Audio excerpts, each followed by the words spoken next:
Welcome to today's whimsical tale of ancient architecture.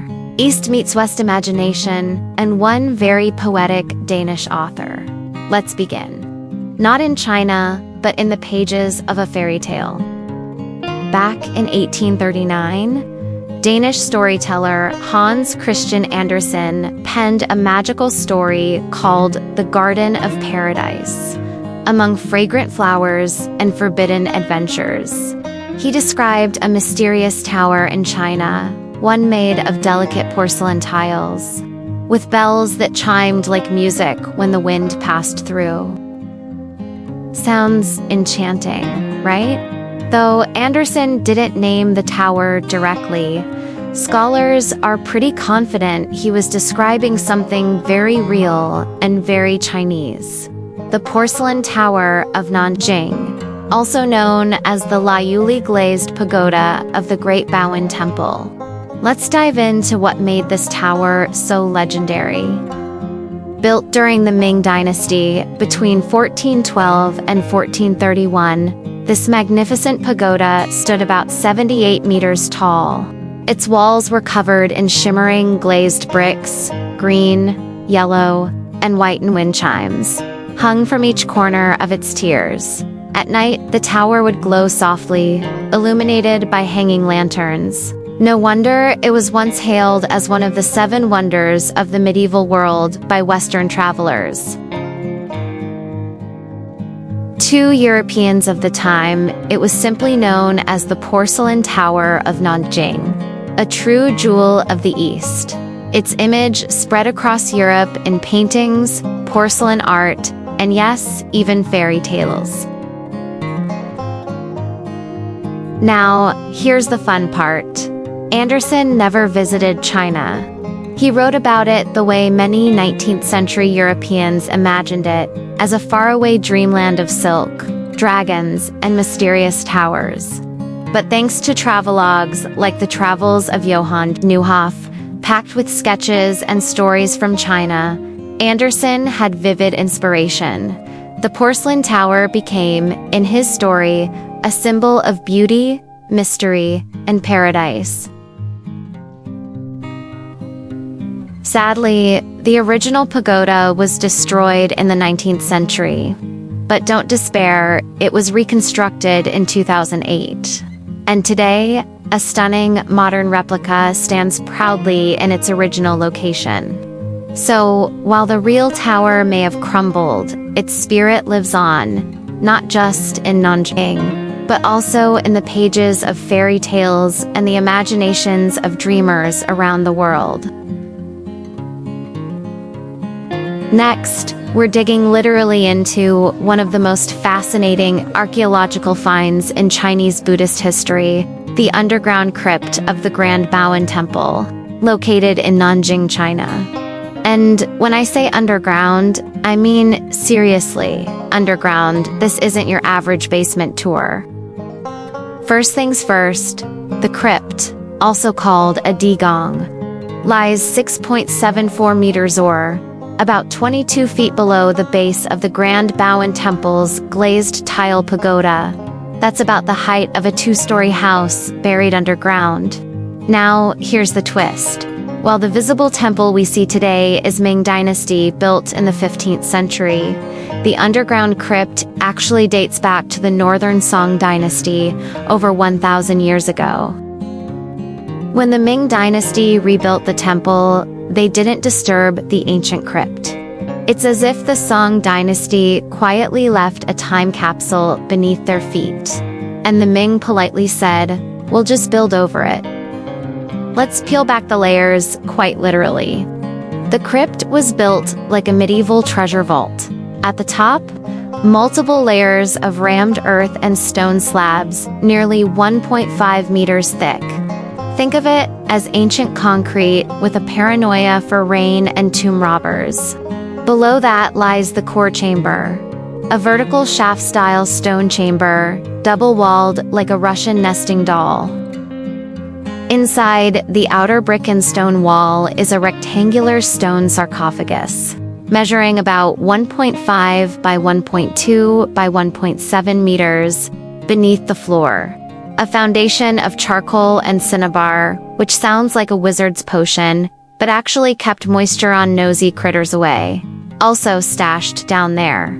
A lot of coins, not pocket change thousands. Because what's a sacred offering without a bit of heavenly bling? Ah, the heart of the mystery. Deep inside the crypt was a 1.3-meter tall iron box layered. Like a cake, inside it were silks, spices, and copper coins, all stacked carefully. But at the very center, a gilded, jewel-encrusted miniature pagoda known as the Ashoka Stupa standing at 1.1 meters tall and weighing around 50 kilograms. It's basically a luxury high-rise for one very important guest. The Buddha's parietal bone relic, also called the Buddha's skull top. Wrapped in layers of exquisite Song Dynasty silk, the relic was treated with utmost ritual precision. Every wrap, every layer had symbolic meaning, hidden choreography of devotion. And there's more. The crypt held over 12,000 artifacts. That's not a typer ranging from ancient glassware, crystals, spices, precious stones, and inscriptions carved on stone tablets. This wasn't random hoarding.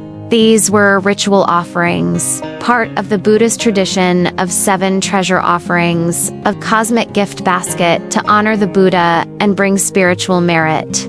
One stone inscription even dates the crypt's construction to the year 1011. It names the donors, the purpose, and the relics like a 1,000-year-old thank you card carved in stone. So, what does all this tell us? The Bao'en temple crypt wasn't just a hiding place, was a sacred vault, a spiritual blueprint. Its layered structure, earth, stone, iron, gold was more than security. It was a cosmic map, earth to protect, stone to anchor, iron to enclose, gold to honor. And at the heart, the Buddha himself. A story of faith, meditation, a skeptical king, and a miraculous glowing relic. Our next journey begins in the year 247 AD in the Eastern Wu Kingdom, during the Three Kingdoms period. When the lands of China were divided, and emperors ruled with both sword and suspicion. Enter Kong Sengui, a wise and humble monk from Central Asia. Born in the ancient kingdom of Kungju, he later moved to India, and eventually settled in Joazi, modern-day northern Vietnam. Raised among scriptures and sutras, he became a master of Buddhist texts and deep meditation, or, as we say, Zen. At age unknown, but with wisdom evident. Kong Sengui arrived at the capital of Eastern Wu, Jian, today's Nanjing. There, he began to spread the teachings of the Buddha. But not everyone was immediately convinced. One man, in particular, was a tough sell, the powerful ruler Sun Quan. He had heard of Buddhism, sure, but wasn't buying the whole enlightenment and relics thing. So, he called in Kong Sengui and asked bluntly, "Tell me, monk, what proof do you have that the Buddha's power is real?" Without missing a beat, Kong Sengui calmly replied, "Your Majesty, though the Buddha passed into nirvana long ago, his sacred relics, the Karara, remain. They shine with an earthly brilliance beyond our world. In ancient India, Emperor Ashoka built 84,000 stupas just to enshrine these relics." Emperor Sun, intrigued but still suspicious, made an offer, or rather, a challenge. "If you can show me one of these so-called relics, I shall build a stupa here. But if you're lying, you know the law." So what did our monk do? He didn't argue, he didn't panic, he meditated. Kong Sengui retreated to a quiet chamber. For 21 days, that's 3 cycles of 7. A sacred number in Buddhism, he fasted, prayed, and sat in deep Zen meditation. He placed clean water in a bronze jar, burned incense, and with unwavering devotion, he called out for a sign. And then, it happened. On the 21st day, there appeared inside the jar a shimmering, multicolored relic, glowing, glistening, emitting radiant light, a true relic. Word reached the palace. Sun Quan himself came to witness it, but he wasn't done testing. He ordered the relic to be placed on an anvil and commanded his men to strike it with hammers. They did, and the relic didn't shatter. In fact, it glowed even brighter. Sun Quan was stunned. He immediately bowed in reverence, and true to his word, he ordered the construction of the first Buddhist temple in the Jiangnan region, the Jiangshu Temple. Thus, in 247 AD, not only did Buddhism gain royal recognition, it officially entered southern China, all thanks to a monk, a jar of water, and an unbreakable glowing relic.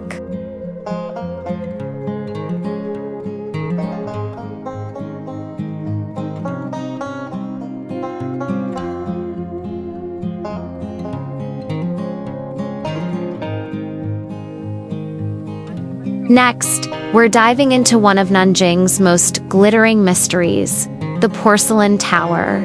Officially the glazed pagoda of the Bao'en Temple, and the story behind its iconic glazed arch pieces are they the real deal or daring replicas? Let's find out. Built in Yongle year 1014-12 AD under Emperor Judi, the porcelain tower soared to around 78 meters, coated entirely in colored glaze. It was so extraordinary it earned a spot among the medieval world's 7 wonders. The tower's surface featured countless glazed component styles, lions, dragons, and especially those famous arched doorway pieces we call arched doors. So, here's where it gets interesting. Did they really make spare parts? According to Mingira documents like the record of Nanjing de Bao'en Pagoda, they did. 1. One set to build the tower. 2. A second set buried underground near the tower as backups. 3. And a third set stored away in a warehouse.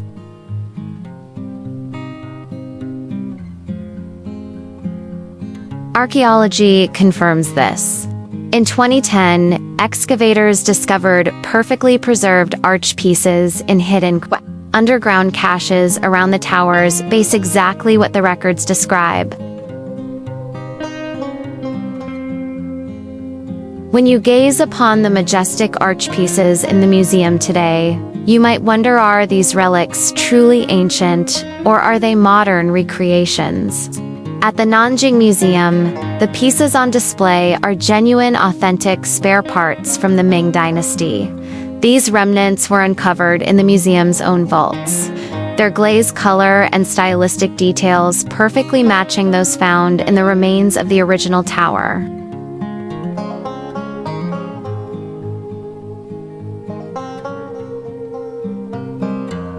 Meanwhile, at the Bao'en Site Museum, the story is more complex. Some pieces are indeed original, carrying the weight of history in every crack and curve. Others, however, are modern reconstructions painstakingly recreated using historical documents and references, offering visitors a fuller picture of what once stood here. In both locations, the past is honored through preservation, through restoration, and through the stories each piece continues to tell.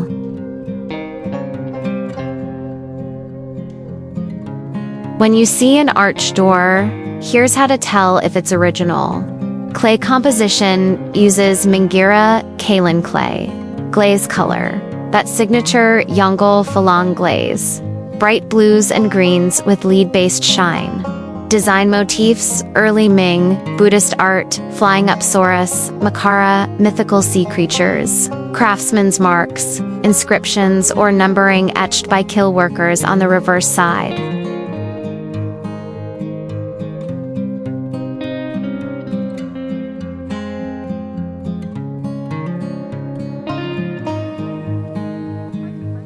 The story didn't end in ruins.